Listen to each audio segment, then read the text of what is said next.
Vamos buscar o Senhor em oração. Senhor, nós queremos colocar a nossa vida no Teu altar. Te agradecemos, ó Deus, por esse dia que o Senhor fez e estamos alegres, ó Deus nele. Podemos nos regozijar, ó Deus, quando consideramos o Teu favor, quando consideramos, ó Deus, o Teu cuidado. Ó Deus, quando pensamos, ó Pai, que o Senhor, ó Pai, dispensou e utilizou de misericórdia para com as nossas vidas. Porque, Deus, quando olhamos para nós, ó Pai, vemos que não temos condição, ó Deus, que somos finitos, limitados, pecadores, Senhor. Como Paulo, Pai, nós dizemos que somos miseráveis, porque não conseguimos, ó Deus, muitas vezes, praticar ou viver de acordo, Pai, com a Tua palavra. Mas te agradecemos porque em Cristo Jesus já não há condenação para as nossas vidas. Te agradecemos por causa do mérito de Cristo, Pai, nós podemos entrar com ousadia no Santo dos Santos agora, Deus, para Te prestar um culto, para Te adorar, ó Deus, elevar os nossos pensamentos ao Teu trono de graça. Ó Deus, e fazemos isso com submissão, fazemos isso, Deus, reverenciando o Senhor, fazemos isso, ó Deus, agora, Deus, curvando nossa alma diante do Teu trono. Pai, sabemos, ó Deus, que Tu és elevado, sabemos, ó Deus, que os Seus pensamentos são maiores que os nossos pensamentos, ó Deus, que os Teus caminhos são diferentes, ó Deus, e nós queremos estar mais perto, entender a Tua vontade, compreender o Teu querer, ó Deus. Nesse momento, Deus, queremos realmente, Deus, Te dar a liberdade para agir em nossa vida. Queremos levar o nosso pensamento cativo ao Senhor, pedir para que o Teu Espírito Santo, Deus, venha realmente, Pai, nos ensinar, venha nos corrigir, venha ser um consolador aqui essa noite, fluindo e ensinando a Tua vontade. Que nós aí, Pai, venhamos aprender do Senhor aqui, aprender sobre o Seu caráter, aprender, ó Deus, sobre a Tua verdade, sobre o Teu desejo, Deus, de que sejamos mais parecidos contigo. Ó Deus, que os louvores entoados, ó Deus, agrade o Senhor, o Teu coração, que o Senhor, ó Deus, sorria para a gente aqui essa noite, ó Deus, e ore para mim, ore para os meus irmãos, ó Deus, e repita, Pai, aquilo que o Senhor disse para o nosso amado Jesus: este é o meu Filho amado, em quem tenho muito prazer. Realmente queremos nos deleitar no Senhor, queremos, ó Deus, cumprir a Tua vontade, queremos, ó Deus, ser ensinados, ó Deus, de verdade, ter um coração de servo. Por isso rendemos a nossa alma a Ti, os nossos pensamentos a Ti. Pedimos, ó Deus, que o Senhor nos ajude a fixar o nosso pensamento no Senhor, que o nosso culto aqui seja racional, que o nosso culto aqui seja de interesse a Deus, corpo, Pai e alma, que estejamos totalmente ligados a Ti, com o desejo de entoar cânticos, ó Deus, não só da boca para fora, mas que aquilo que venhamos fazer aqui essa noite, Deus, seja com uma integralidade, Deus, que o Senhor olhe, o Senhor se agrade, que o Senhor se sinta honrado, pois o Senhor merece, o Senhor é grande, o Senhor é poderoso, o Senhor é lindo. Jesus, nós estamos aqui diante do Senhor.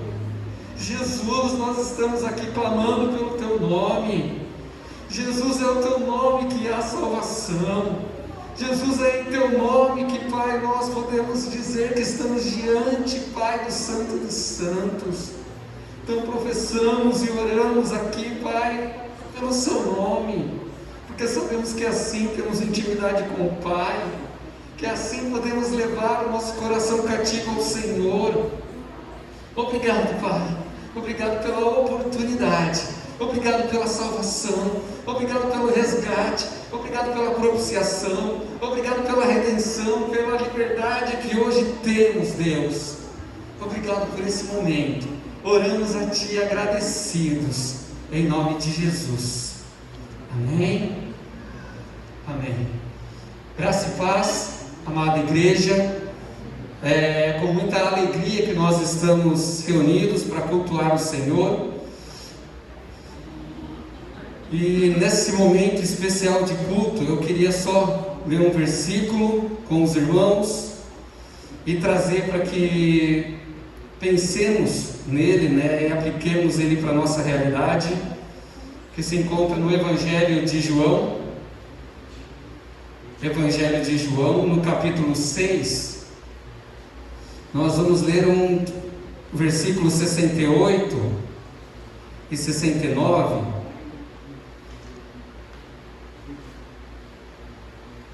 Uma resposta de Pedro, uma declaração de Pedro.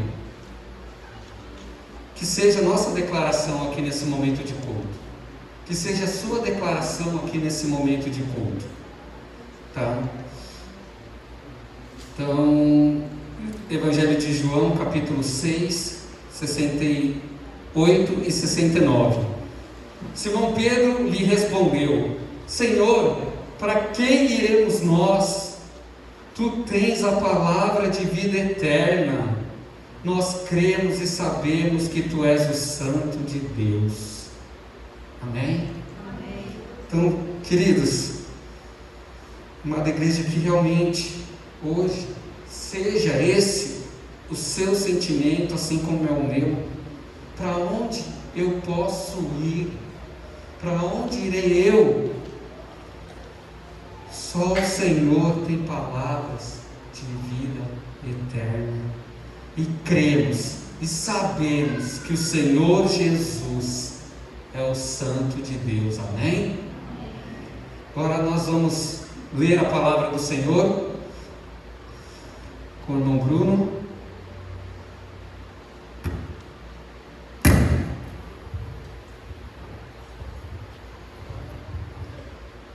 Graça e paz, irmãos.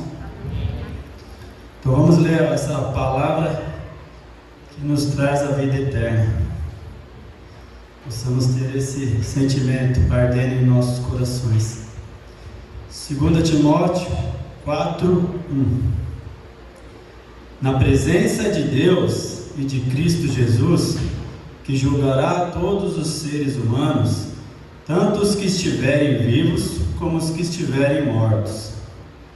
Eu ordeno a você, com toda firmeza, o seguinte: por causa da vinda de Cristo e do seu reino, pregue a mensagem e insista em anunciá-la, seja no tempo certo ou não. Procure convencer, repreenda, anime e ensine com toda paciência, pois vai chegar o tempo em que as pessoas não vão dar atenção ao verdadeiro ensinamento, mas seguirão os seus próprios desejos e arranjarão para si mesmas uma porção de mestres que vão dizer a elas o que elas querem ouvir. Essas pessoas deixarão de ouvir a verdade para dar atenção às lendas. Mas você seja moderado em todas as situações, suporte o sofrimento, faça o trabalho de um pregador do Evangelho e cumpra bem o seu dever de servo de Deus. Quanto a mim, a hora já chegou de eu ser sacrificado e já é tempo de deixar essa vida. Fiz o melhor que pude na corrida, cheguei até o fim, conservei a fé. E agora está me esperando o prêmio da vitória, que é dada para quem vive uma vida correta, o prêmio que o Senhor, o justo juiz, me dará naquele dia, e não somente a mim, mas a todos os que esperam, com amor, a sua vinda. Venham me ver logo que puder, pois Demas se apaixonou por este mundo, me abandonou e foi para a cidade de Tessalônica. Crescente foi para a província da Galácia e Tito para a região da Dalmácia. Somente Lucas está aqui comigo. Procure Marcos e traga-o com você, porque ele pode me ajudar no trabalho. Eu mandei Tíquico para a cidade de Éfeso. Quando você vier, traga a minha capa que deixei na cidade de Trode, na casa de Carpo. Traga os livros também, principalmente os de couro.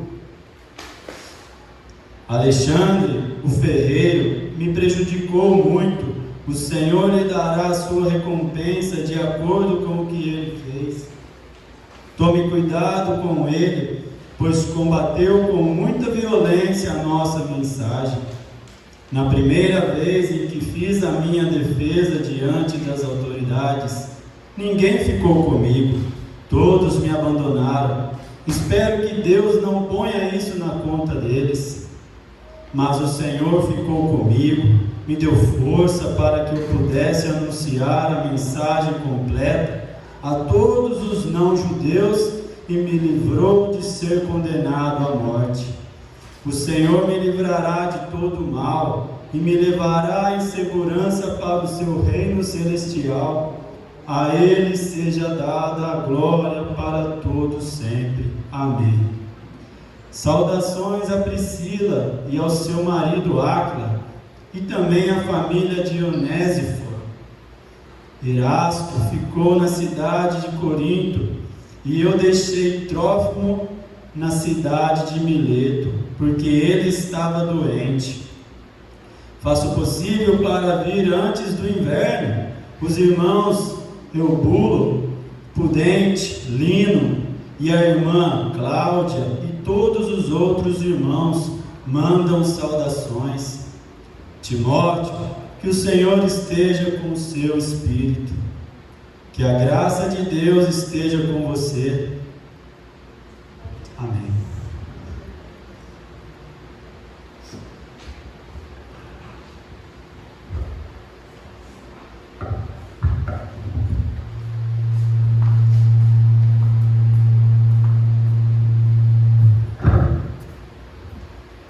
Graças e paz, irmãos.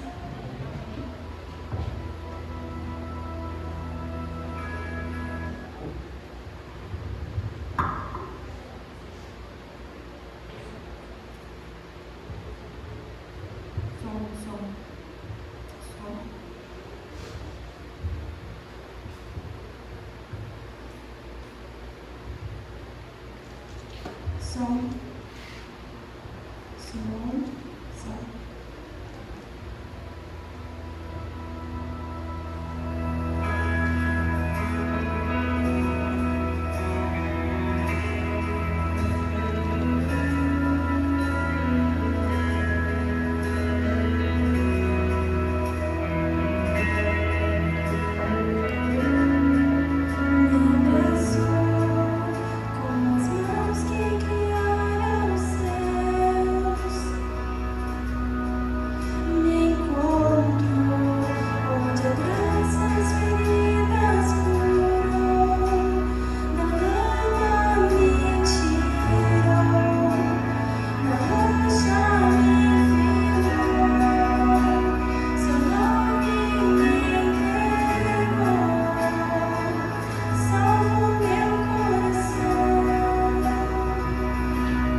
Um, dois, três. Saúde os irmãos com a paz do Senhor. Amém. Agora chegamos no momento missionário do culto, e o país que estarei falando hoje é a Mauritânia. Este país está na 24º lugar na lista mundial dos países perseguidos pelo mundo. É um país que se situa no noroeste do continente africano, tem uma população aproximadamente de 4,5 milhões de habitantes, com uma população de 10 mil cristãos no total do país. É um país que tem um governo igual ao do Brasil, que é uma república presidencialista, e a religião principal do país é o islamismo. E os cristãos que vivem no país, tanto os residentes quanto os missionários que estão lá, sofrem uma perseguição terrível, primeiramente por parte do governo, pois o presidente que está lá é muçulmano, então ele decretou que o governo, a religião oficial do governo do estado é o Islã. Então qualquer tipo de prática de caridade de qualquer estrangeiro, qualquer prática de evangelização de igreja está 100% proibido no país. E qualquer tentativa de evangelizar qualquer residente dá em cadeia no país. Essa é a maior perseguição que existe dentro da Mauritânia. A segunda maior perseguição é com os próprios residentes que são cristãos, que antes eram muçulmanos, por parte da própria família.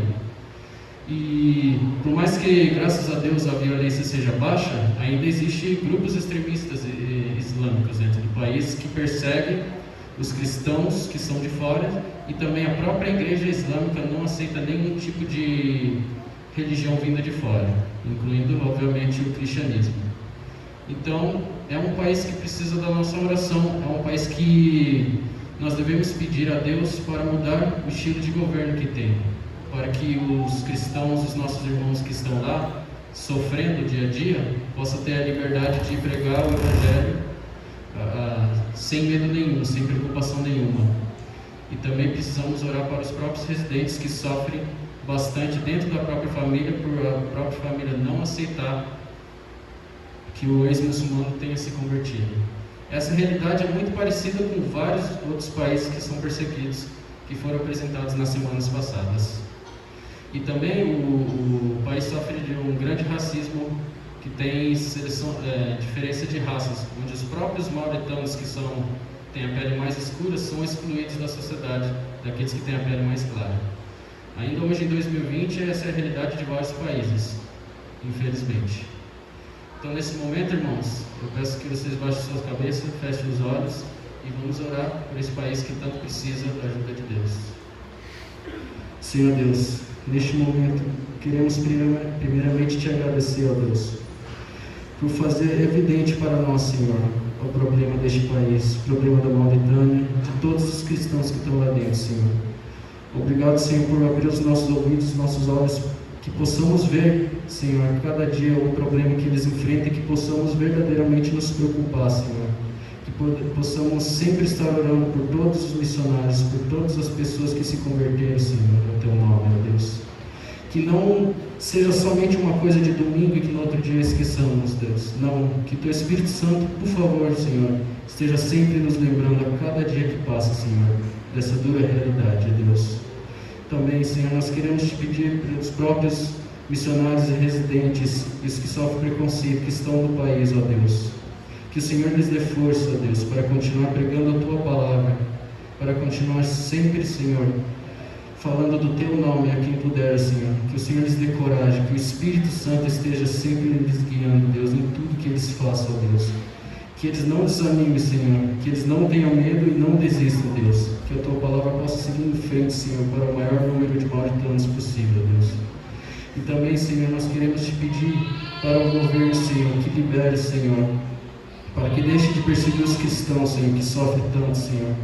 E que os próprios cristãos possam adorar o Teu nome em liberdade, sem medo nenhum, ó Deus, sem preocupação nenhuma, ó Deus. Que o Senhor possa estar tocando nos corações das igrejas islâmicas, inclusive dos grupos extremistas, ó Deus. Que em nome de Jesus pare toda a violência nesse país, ó Deus. não somente na Mauritânia, mas em todos os outros países que sofrem pelos mesmos problemas, ó Deus. Que o Senhor possa estar sempre colocando isso na nossa mente para estar orando por eles, ajudando no que puder, ó Deus. Que eles verdadeiramente venham conhecer a Tua palavra, que venham conhecer a Tua graça, ó Deus, para todos sempre, ó Deus. Que assim seja feito de acordo com a Tua perfeita vontade, Senhor. Em nome de Jesus, amém. Agora eu vou chamar o grupo de louvor, que vai estar adorando a Nosso Senhor.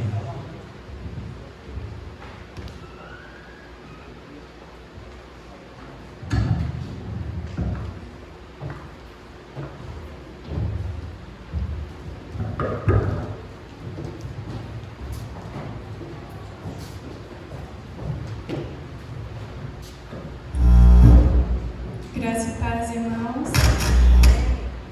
Neste momento vamos adorar e exaltar o nosso Deus. Hoje na EBD falou bastante sobre adoração, louvor, música. E a música é um meio de adoração ao Senhor. Eu anotei aqui uma citação do livro Dick, que o pastor Renato passou para a gente, uma definição sobre o que é adorar. Achei muito lindo.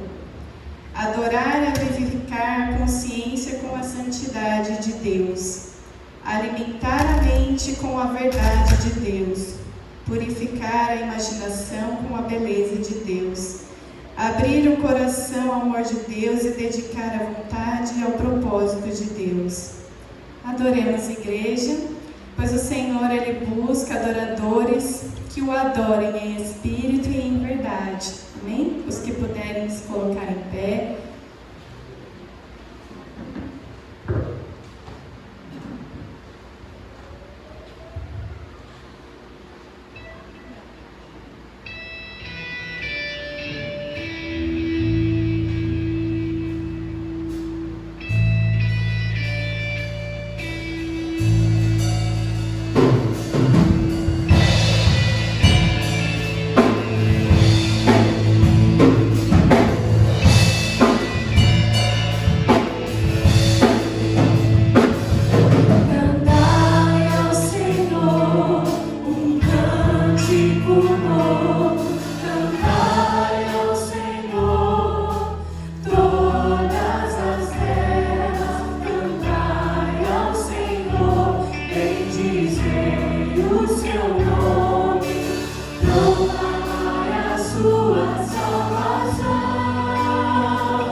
Neste momento, os irmãos que vieram preparados com seus dízimos e ofertas podem estar contribuindo.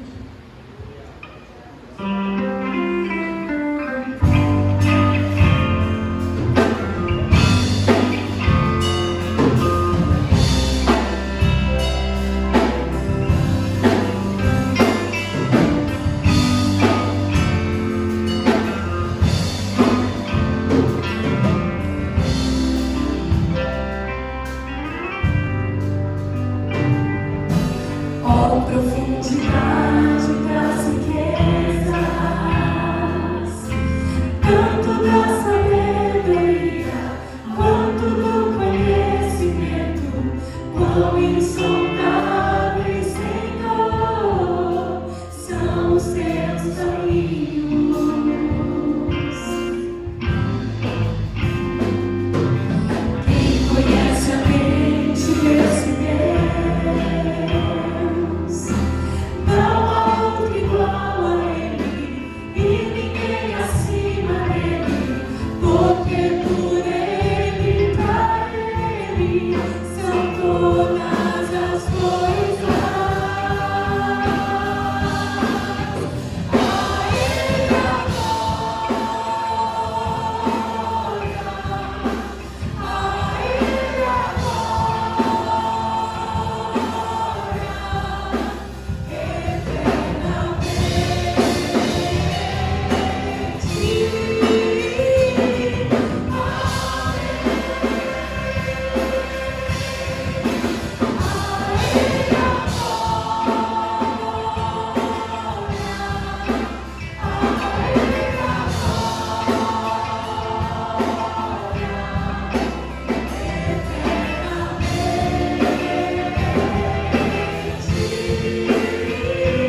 Graça e paz, irmãos.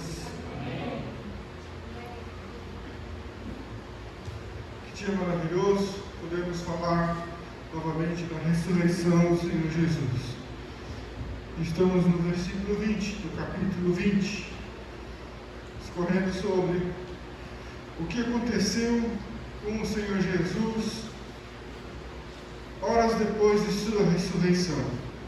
Nós vemos que ocorreram provas, e agora estas provas que estão sendo apresentadas aqui foram provas que se deram nas reuniões dos apóstolos.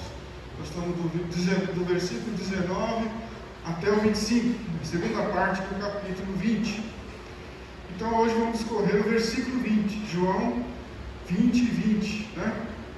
Antes, vamos ler o versículo anterior, para que façamos uma ligação do que se trata o versículo 20. Diz então o 19: Ao cair da tarde daquele dia, o primeiro da semana, estando trancadas as portas da casa onde estavam os discípulos, com medo dos judeus, Jesus veio e se pôs no meio deles, dizendo: Que a paz esteja com vocês. E dizendo isso, veja a ligação, Que a paz esteja com vocês. Após o Senhor dizer estas palavras, mostrou as mãos e o lado. Então os discípulos se alegraram ao ver o Senhor. Vamos orar. Ó Deus, estamos diante de Tua preciosa palavra. Por meio dela, por meio desta graça, que o Senhor nos traz a revelação de Ti. Precisamos, Senhor, do Evangelho, das boas novas de salvação. Dai-nos graça, Senhor, e revela-nos o que sopraste, o que inspiraste, o que, ó Deus, foi inspirado por Ti, através do Teu Espírito Santo, a homens que escreveram estas palavras, Senhor. São Tuas palavras. Dá-nos o Teu Espírito, conceda-nos a graça. Abra, Senhor, os nossos ouvidos, para que possamos ouvir a Tua voz, os nossos olhos, para que possamos contemplar o poder de Deus nas Sagradas Escrituras. Ó Senhor, que a honra e a glória sejam dadas a Ti, através da Tua palavra, através deste versículo, para que possamos ver o Teu poder, para que possamos contemplar a Tua graça, o Teu favor, pois o Senhor um dia ressuscitou e vivo está. Obrigado, te pedimos em nome do Senhor Jesus. Vemos aqui, neste verso, mais uma vez, a manifestação física do Senhor Jesus. E esta manifestação deveria ser muito clara. A manifestação aos discípulos. Assim como nós temos vivido um bom tempo já no caminho, peregrinando na fé, deveria ser muito claro para nós que Jesus está vivo, de que Ele é poderoso. O Senhor, no percurso de nossa peregrinação, já nos provou, já nos mostrou com o seu amor, com o seu carinho, com a confirmação através do Espírito Santo ao nosso espírito, coisas extraordinárias.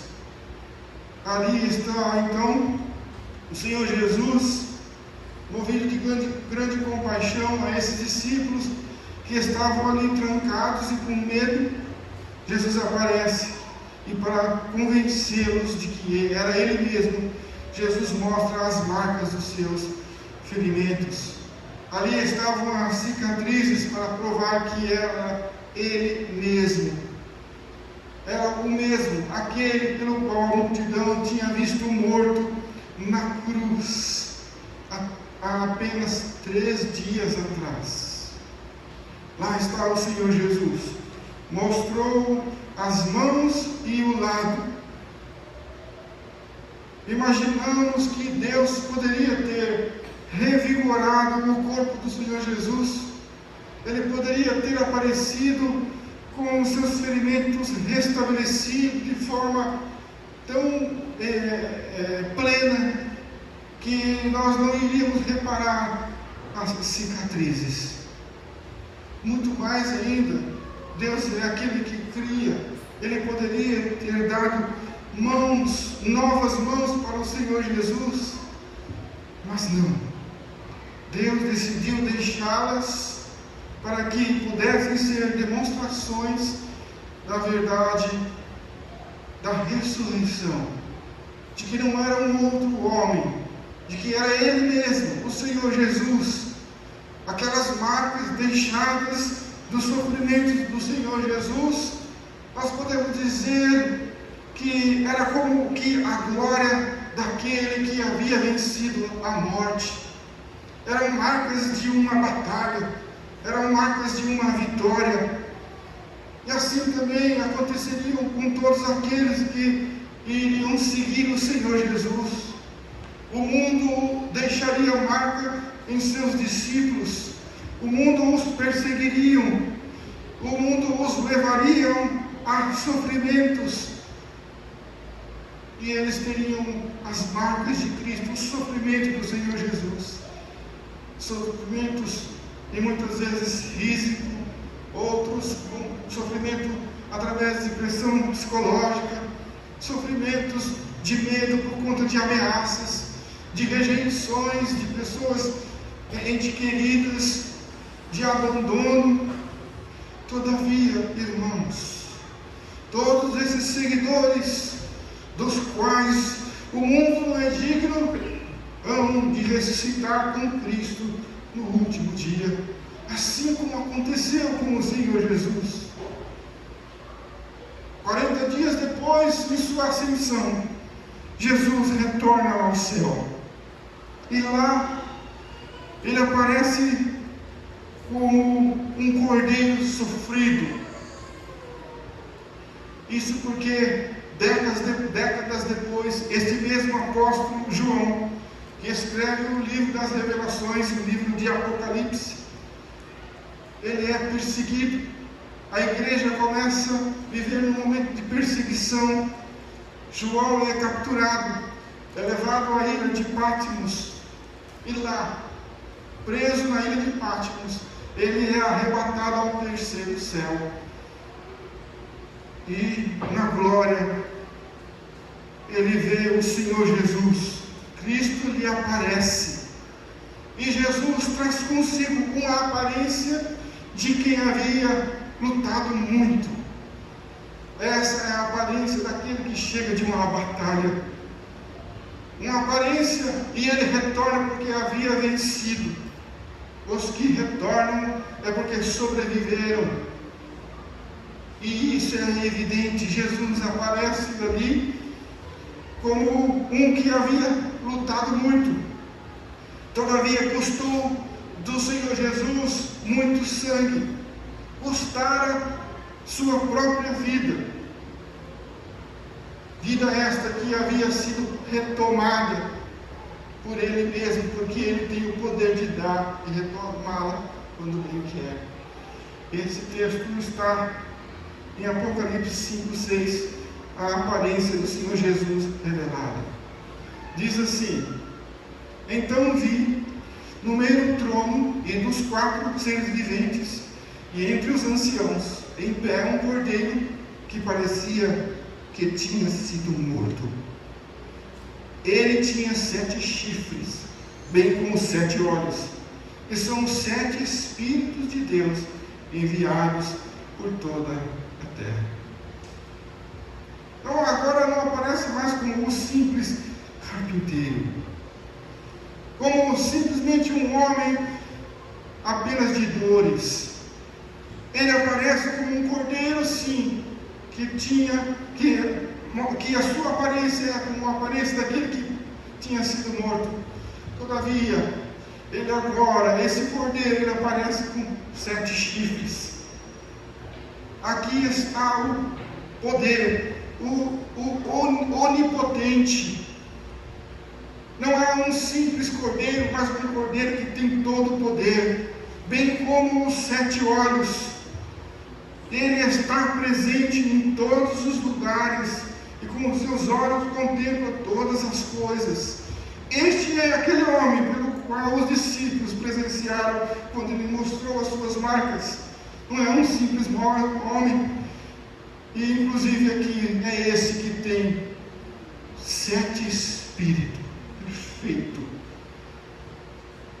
Nós vemos que Jesus nesta terra, as marcas que ele apresenta ali do seu corpo, que mostrou aos seus discípulos, entendemos que ele o fez porque era como se possamos dizer que seria como uma autenticação de que nossa dívida foi paga. E isso foi exigido pelo alto custo da justiça de Deus. A justiça de Deus exigiu que Cristo fosse moído. Agradou a Deus fazer desta maneira. E essa identidade que Cristo recebe de dores, ela se estende até a glória. E Jesus aparece com a aparência que tinha, com a aparência de quem tinha sido morto. João vê então a sua aparência e ele escreve.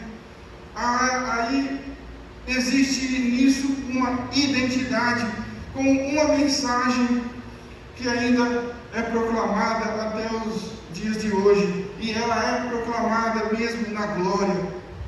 O Cordeiro que parecia que tinha sido morto, de forma que temos que anunciar a morte do Senhor até que Ele venha.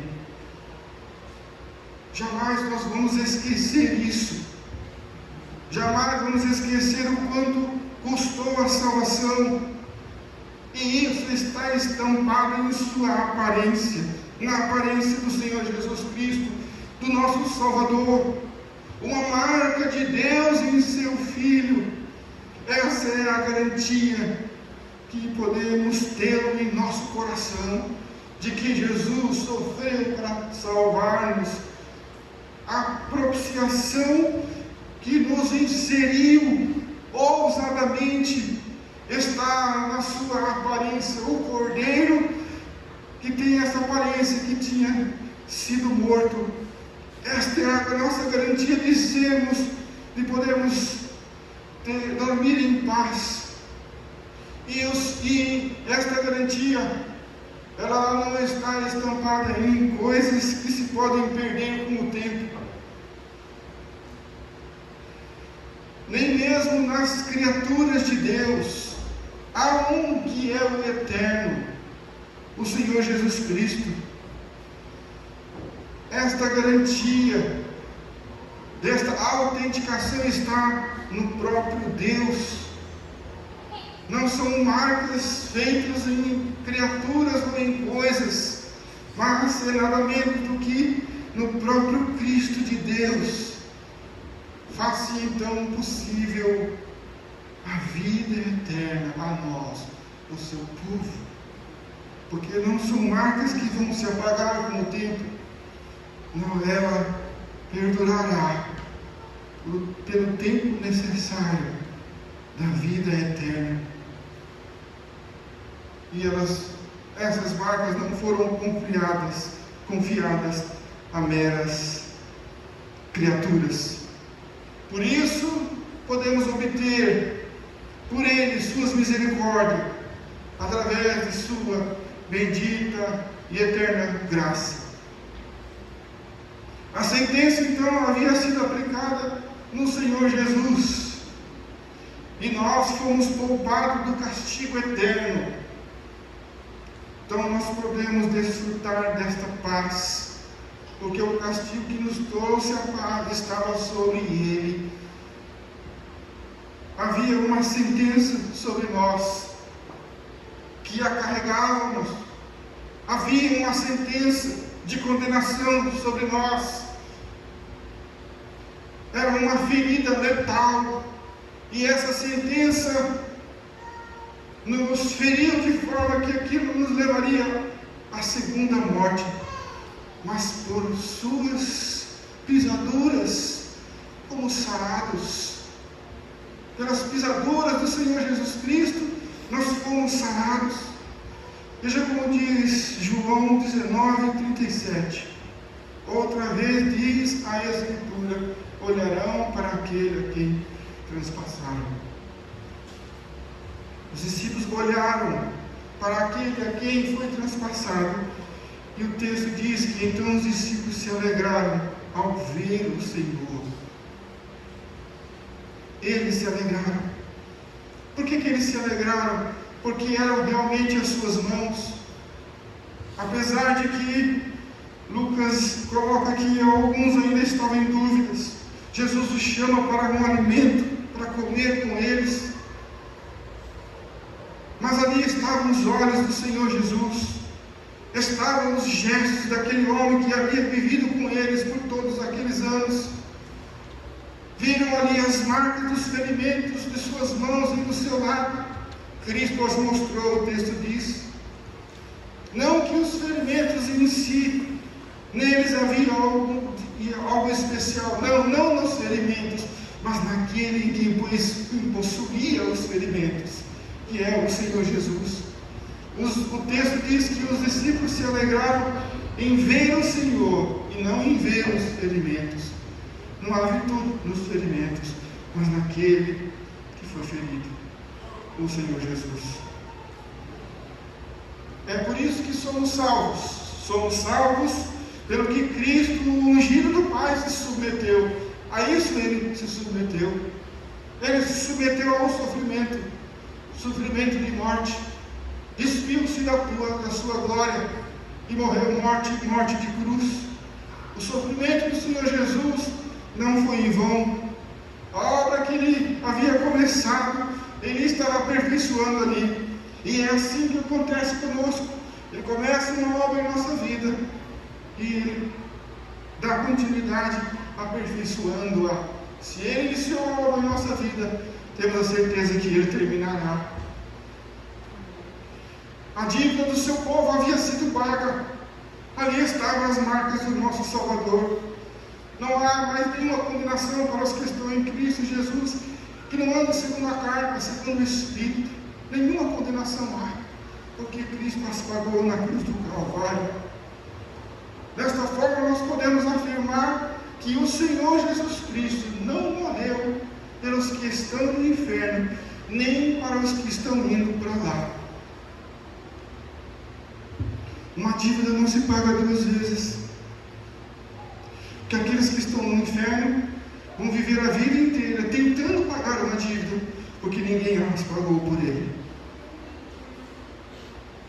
Se Cristo morreu por mim, se Cristo morreu por você, ele pagou a nossa dívida. Então estamos salvos. Eu creio nisso. Creia nisso.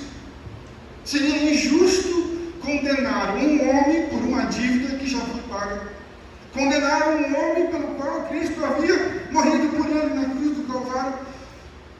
Isso seria injusto. Mesmo que seja paga aquela dívida por terceiro, a dívida não existe mais. É isso que alegraram os discípulos. E, por mais que cabe a nós a responsabilidade de crer, e a Bíblia diz que precisamos crer, todos os nossos esforços de crer não irão granjear para nós uma fagulha sequer da glória da salvação. Será dele a todos os que crerem. A glória da salvação pertence ao Senhor.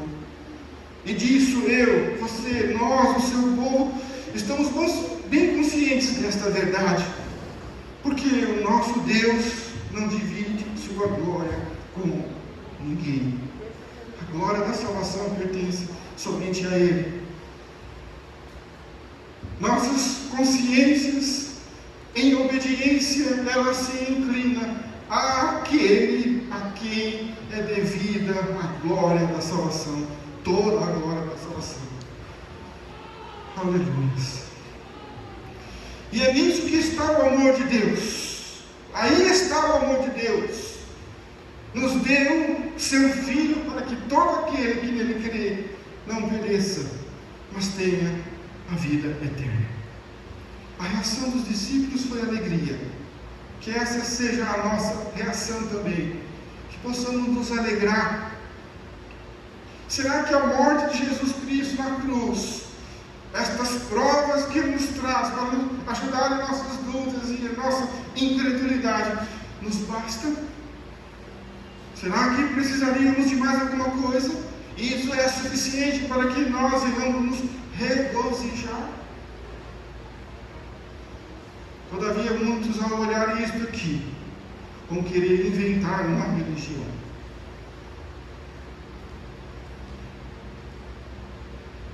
Muitos, por conta do seu orgulho, têm, ao olhar para esse texto, o seu orgulho o impede de receber este favor, o impede de receber essa graça. Mas eu posso afirmar com certeza, não há nenhum de nós aqui que já não lutamos contra o nosso orgulho. Nós somos orgulhosos. Mas se ainda não abri mão do meu orgulho, eu posso dizer, será mesmo que seria possível conquistar o favor de Deus? Por que só nós conquistaríamos e os que foram para o inferno não? Nós somos melhores do que eles?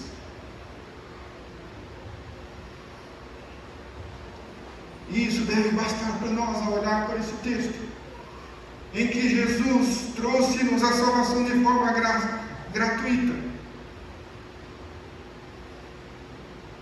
Precisamos entender que Cristo não é o meio para chegarmos em algum lugar. Cristo é o alvo, é aonde queremos chegar, aonde precisamos chegar. Muitos continuam buscando algo para fazer por merecer esta salvação. E muitos estão tentando ainda, criando suas religiões, tentando fazer uma obra para granjear a salvação, se frustram a cada dia. Se frustram porque isso é impossível, porque o padrão exigido por Deus é muito elevado, é muito alto, está acima do que possamos fazer. Como vou pagar uma dívida tão astronômica? Essa dívida não pode ser paga por meras moedas de obras, por serviços prestados à sociedade.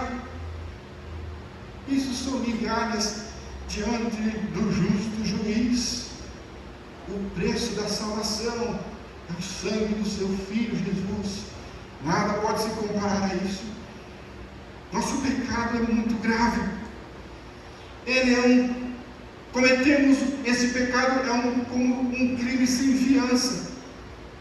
Apesar da sentença da nossa condenação é a morte, mesmo assim, este castigo não é suficiente para nos salvar. Aqueles que são lançados no inferno tentarão e continuarão tentando pagar por isso eternamente, e sempre estará em débito. Nem mesmo nossa própria existência, nossa própria vida vale tanto assim a querer se comparar com o sangue ou com a vida do Senhor Jesus Cristo. Ainda que nós viéssemos entregar a nossa vida, nosso corpo para ser queimado, e não houvesse Deus, nada seria. É necessário que haja Deus na nossa salvação. Podemos nos esforçar, nos sacrificar, podemos trabalhar para o Senhor, sim, podemos. Mas isso não compra a salvação, pois ela já foi comprada com o sangue de Cristo. Então eu digo para você, meu irmão, desista. Pare de tentar ser salvo, de buscar méritos. Renda-se ao Senhor Jesus Cristo, entregue sua vida a Ele, porque resistir nos trazer apenas sofrimento. Eu poderia dizer, por que resistir ao inevitável? Aqueles que têm ouvido, ouça o que o Espírito diz à igreja. Por que resistir ao inevitável? Como disse o Senhor Jesus ao apóstolo Paulo, dura coisa é recalcitrar contra os aguilhões. Dura coisa. E não foram as dores do apóstolo Paulo pelos quais ele rebatia, que o levou ao arrependimento. Não. Mas foi o encontro dele com o Senhor Jesus. Assim é o que acontece com muitos de nós. Resistimos a vida inteira. E eu poderia trazer um vocábulo mais popular esta palavra que o Senhor Jesus disse ao apóstolo Paulo. Porque dura coisa é viver assim. Dura coisa é viver assim, contra a vontade de Deus, recalcitrando contra os aguilhões, contra os ferimentos, contra as agulhas. A graça de Deus é irresistível. Renda-se o quanto antes. Renda-se o quanto antes. Reconheça o Senhor Jesus. Muitas vezes nós dizemos assim, mas eu já entreguei minha vida ao Senhor Jesus. As nossas atitudes demonstram coisas diferentes. Nós entregamos, mas arretemos. Nós cremos, mas isso não basta. O sacrifício de Jesus, a obra de Cristo na cruz do Calvário, é a hora de a gente colocar a nossa cabeça no travesseiro e dormir. Porque Ele amou a sua igreja. Ele amou o seu povo. Nós somos salvos pelo que Deus fez ao Senhor Jesus, nosso Salvador. O amor, Ele tira todo medo. Precisamos crer que Deus nos ama. Ele nos deu o seu Filho. Então Jesus aparece a Paulo, derruba-o no caminho e o deixa cego. Assim, o apóstolo Paulo não tem mais como continuar. Ele, sendo um soldado, um capitão do batalhão ali, ele precisava de visão para manusear a sua espada. Mas Deus está no comando de um touro bravo, porque Ele é soberano. Jesus veio buscar o que se havia perdido, e Ele resgatou aquele homem que recalcitrava contra os aguilhões, recalcitrava contra os ferimentos pelos quais Deus o queria para ele abrir mão de buscar salvação através dos seus próprios méritos. Deus está no comando. Não somos nós que decidimos, mas como vemos aqui com o apóstolo Paulo, se nós insistirmos nesse caminho contra Deus, e Ele tiver um plano na nossa vida, Ele vai nos derrubar no caminho. No caminho que estamos tentando trilhar, assim como fez o Senhor Jesus com Saulo no caminho de Damasco. Nós somos salvos pelo mesmo mérito que o ladrão da cruz.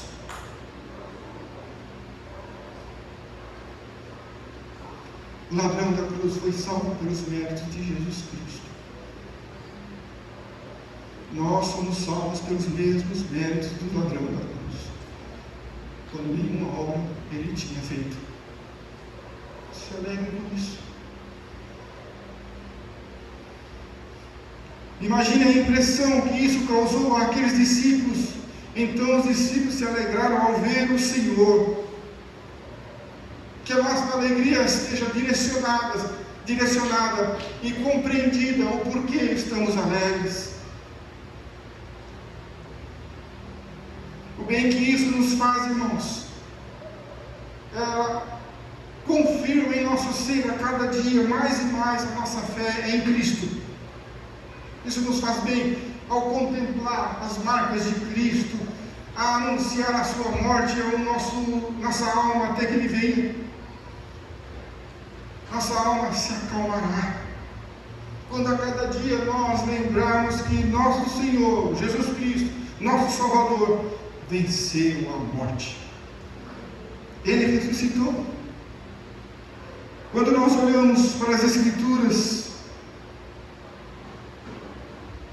ao olhar para as Escrituras, nós devemos olhar com fé, com os olhos da fé que Ele nos deu. Que possamos contemplar as marcas de Deus, nosso Senhor, e ver que nessas marcas existe amor.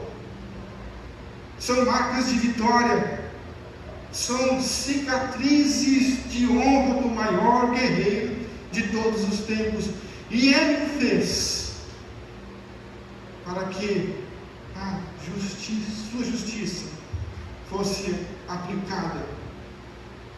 Ele o fez, não em nós, mas Ele o fez no Senhor Jesus, o nosso Salvador.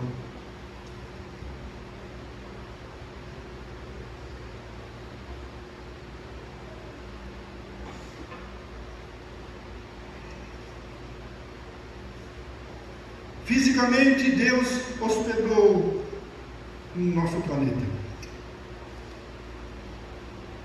Jesus, o Deus Pai, veio de muito longe.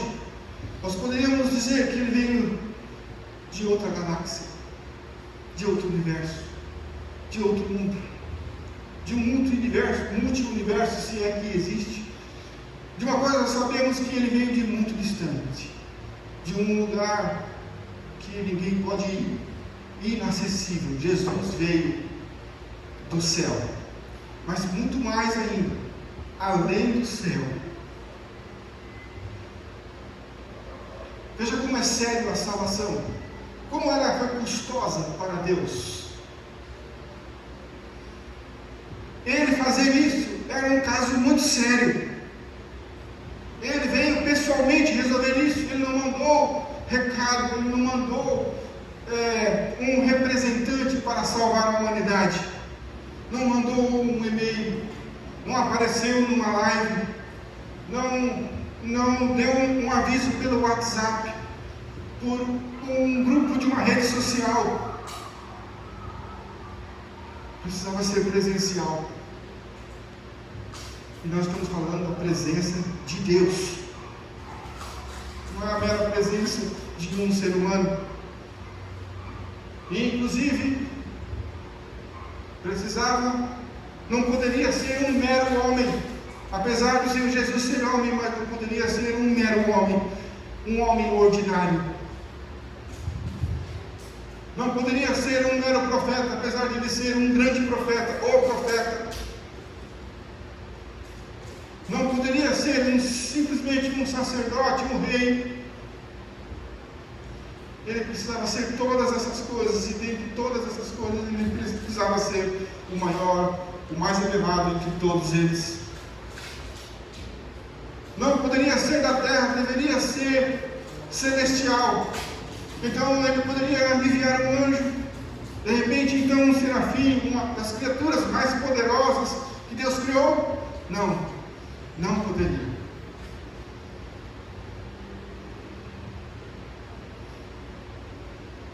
Essa era uma questão impossível para qualquer criatura, por mais poderosa que seja. Não poderia ser uma criatura. Teria que ser Ele mesmo, o Criador, o próprio Deus, na pessoa do Senhor Jesus Cristo. Além de ser presencial, Ele precisaria preencher para que fosse satisfeita a justiça de Deus, uma lista extensa. Havia uma exigência, e que se o Senhor Jesus não fosse capaz de atender, Ele não poderia assumir esse cargo de Redentor. Todavia Ele atendeu. Ele atendeu todas as exigências. É muito fácil nós desvirtuar o nosso pensamento em Deus e começarmos a pensar agora em nós. E então nós faríamos a pergunta, e nós mesmos já responderíamos: quer dizer que eu sou tão importante assim? Se Deus moveu todas essas coisas para me salvar? Esse é o coração do homem. Nós somos importantes para Deus? Sim, nós somos importantes. Ele nos amou para nos salvar através do seu Filho amado. Mas acima disso, eu poderia dizer, ou melhor, acima de tudo, não só disso, mas acima de tudo, Ele fez tudo isso por amor a si mesmo. E vemos nisso, nesse quesito que Ele estabelece por amor a si mesmo, vemos nisso muito mais a sua glória do que o amor de Deus para conosco. Vemos muito mais a glória de Deus, o amor entre si mesmo, a Trindade, do que a glória do amor dele para conosco. Isso deve nos alegrar, porque eu sei que eu não mereço, eu não sou nada, mas por amor a Ele, Ele o fez. E isso deve nos levar a nossa alma a descansar, porque Ele ama a si mesmo na Trindade. Tudo isso para a glória de seu precioso nome, para o louvor de sua obra. E por que tudo isso? Porque Ele é Deus, o único Deus, e não há nada que se compare com Ele. Nem mesmo nós, a menina dos seus olhos, não há nada que se compare. Cristo está ali, Ele está findando a sua obra nesta terra de redenção, cumprindo todas as exigências do Pai. O profeta dos profetas, o sumo sacerdote, o grande sacerdote, como diz Hebreus. Da nobreza ele não é um simples rei, mas ele é o rei dos reis. Ele é o todo-poderoso, por isso o Senhor dos senhores. Então estas eram as exigências. Ele precisava ter dupla natureza, e ele a possui. 100% homem, 100% Deus. 100% homem, 100% Deus. E mesmo sendo homem, a parte difícil é sem pecado. Nós conseguimos preencher o requisito de sermos 100% homem, mas sem pecado isso é impossível. Como homem, ele é nascido de mulher. Mesmo nesse quesito dependemos de Deus. Ninguém nasce porque quer. Até disso dependemos de Deus. Agora, por outro lado, Ele, como Deus, e acima de tudo, nunca nascido. Como homem nascido de mulher, mas como Deus nunca nascido. Porque Ele não tem início. Mas Ele foi filho de Deus. Então Ele é das entranhas do Pai, o unigênito Filho de Deus. Ele é derivado de Deus. Ele é o próprio Deus. Ele pertence a Deus e Ele é Deus. Imagine quem é esse que está ali. É importante que possamos destrinchar este conhecimento a respeito do Senhor Jesus, pelo qual as Escrituras nos mostram, para que nós nos alegremos que a nossa salvação está bem segura. É esse que os discípulos estão vendo ali, era realmente o Senhor. Houve alguém como Ele? Nunca houve. Haverá alguém como Ele? Nunca haverá. Cristo perfeito, pleno. A Bíblia registra que Ele é Alfa. Por que Jesus é Alfa? Porque nada vem antes de Deus. Ele é o Alfa. Antes de Deus não existe nada, porque Ele é o Alfa.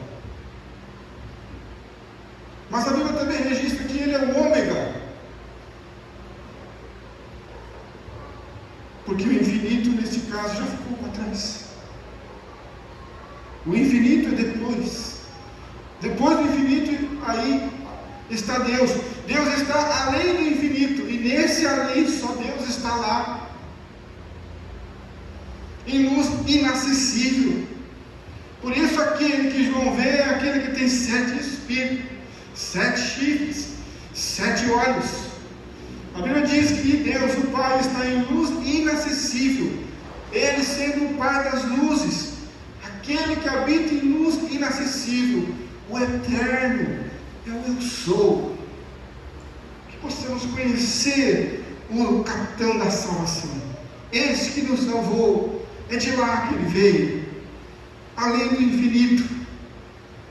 Este que despiu-se de toda esta glória está diante dos seus discípulos e mostra-lhe as mãos furadas por cravos e o seu lado ferido por uma lança. Muitos morreriam por muito menos ferimentos. Muitos menos. Jesus morreu e com ele traz esses ferimentos. Mas foi por isso que Jesus morreu? Pelos ferimentos? Tanto que ele se apresenta vivo ali. No entanto, morreu. E por que Jesus morreu? Porque ele deu a sua vida. E agora, para mostrar o seu poder, ele retomou quando ele quis. E ali está, vivo diante deles, em sua ressurreição. Jesus não é uma imaginação da religião. Quando muitos tentam inventar e dizer isso, que Jesus é uma imaginação da nossa cabeça, uma força da mente humana, para buscar em algo além. Ele é um ser. Ali ele aparece aos discípulos em pessoa. Fortaleça-se, irmãos, nessa verdade, que você possa receber do Espírito Santo essa revelação, e firme nesta revelação os seus pés, firmar os seus pés nele, firme seus pés naquele que ressuscitou, porque os discípulos se alegraram ao ver o Senhor. Se você é um crente fraco e teme que os seus consolos são apenas imaginários, que os seus consolos são coisas da sua cabeça, e que muitas vezes somos perturbados por conta da nossa mente, porque buscamos certeza na maneira pelo qual pensamos. Se você é um desse, e eu me incluo entre eles, nós precisamos olhar para as Escrituras e descobrir por meio dessa graça. Isso porque a palavra de Deus é um meio de graça para curar as nossas dúvidas, a nossa incredulidade. E não abra mão das Escrituras. É ela que vai nos salvar. É ela que vai sustentar a nossa mente e o nosso ser na presença do Senhor. E então, se assim fizermos, os nossos consolos não serão mais imaginários, mas reais e substanciais, porque estamos olhando para a palavra de Deus. Se realmente nós permanecermos fiéis na palavra do Senhor, fixando nosso olhar para as Escrituras, não haverá a seguinte pergunta, como não houve aqui: é o Senhor? Quando nós olharmos para a palavra de Deus, ao olharmos para a palavra, nós precisamos nos alegrar. Nos alegrar. Então os discípulos se alegraram ao ver o Senhor. Contemple Cristo no Evangelho.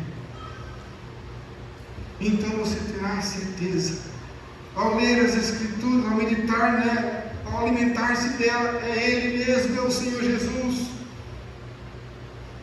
Assim como aconteceu com esses meros homens mortais, você também se alegrará.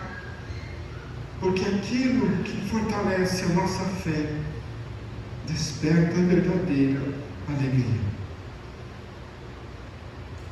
O que fortalece a nossa fé? A visão de Cristo como nosso Senhor.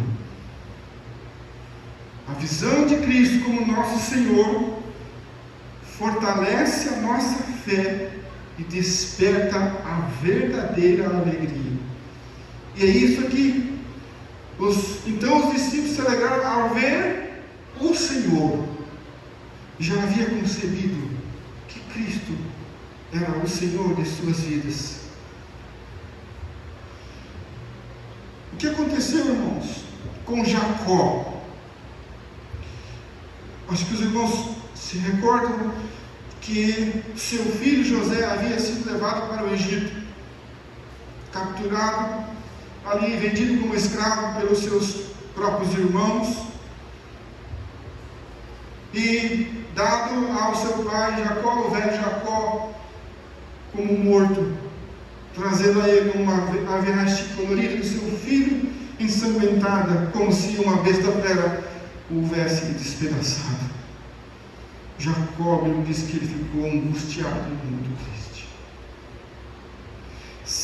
Mas um dia os seus irmãos voltam ao comprar alimentos no Egito. Na última viagem ele lhe é revelado que aquele governador era o seu irmão José. E eles trazem a notícia para Jacó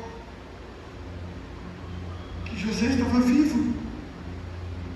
Se o espírito de Jacó reviveu ao ouvir que José ainda estava vivo, imagine o espírito desses homens, desses discípulos, que além de eles terem ouvido já que Jesus havia ressuscitado, agora os seus olhos viram o Senhor, viram a esperança deles, o medo, a incredulidade, toda a dúvida agora havia sanada quando o Senhor, condescendente a eles ali, de forma misericordiosa, para consolar eles, se apresenta. Então se cumpriu o que o Senhor Jesus havia dito em João 16, 22. Assim também agora vocês estão tristes, mas eu os verei outra vez, e o coração de vocês ficará cheio de alegria, e ninguém poderá tirar essa alegria de vocês. E isso enxugou todas as lágrimas dos olhos daqueles nossos irmãos. E essas notícias que ecoam até o dia de hoje, ele tem um poder suficiente para enxugar as lágrimas do mundo inteiro. E ele enxugará de todos os que, pela fé, ao olhar para esta palavra, identificada em suas marcas, Jesus Cristo, contemplar nele o Senhor de suas vidas. Então veremos que mesmo sendo feridas letais, ele vive. Jesus vive. Uma visão de Cristo, se o Senhor se revelar a nós, irá com certeza alegrar o nosso coração. Um discípulo, e isso acontecerá em qualquer ocasião que Cristo se revelar a nós. Se pudermos ter esta visão através da sua palavra, das Escrituras.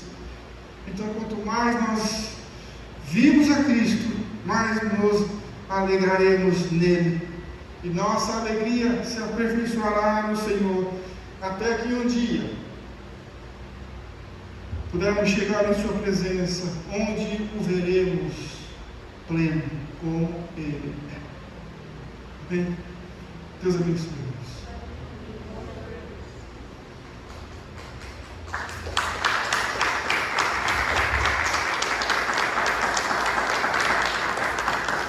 Graças a Deus.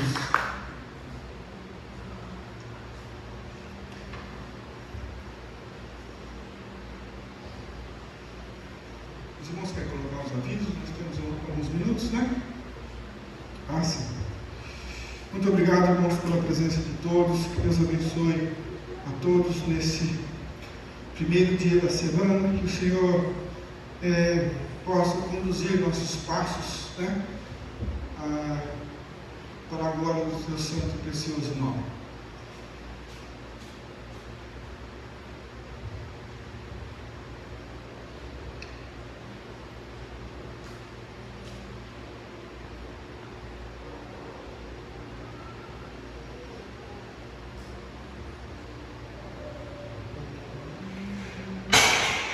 Por enquanto, irmãos, estamos continuando com os cultos, né? Nas quartas-feiras, através da live. Ainda temos algumas restrições, estamos trabalhando aqui com a maior segurança possível, né? Então, que nós não podemos abrir mão da segurança e dispersar. Não podemos esquecer que ainda há alguns perigos de contaminação, né? Sexta-feira, às 20 horas, acontece os cursos de mulheres. Elas estão lendo o livro Coração Inabalável, do Hugo Nietzsche. Eles fazem isso, já estão lendo diversos livros. Se você tem dificuldade em ler livro, né, junte-se a esta equipe de leitura, que isso faz com que uma incentive a outra, né? Isso tem sido muito produtivo.